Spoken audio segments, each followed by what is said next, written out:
All right, WMC, this is the video to find the winner of break number 11, which is one of the Giannis graded cards.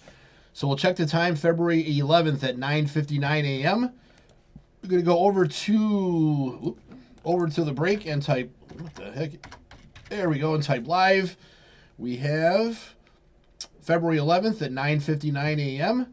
There is the list of our 10 entries. We're just going to randomize your names, and then whoever's on top after the final roll is our winner.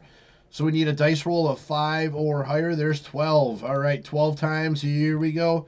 1, 2, 3, 4, 5, 6, 7, 8, 9, 10, 11. Last and final. Here we go. Good luck. It is Stacy. Spot number 4 is your winner. So, Stacy, you will have whatever Giannis card is in break number 11's box. There is our verification code, our timestamp, once again, February 11th at 10 a.m. That's it, guys. Thanks.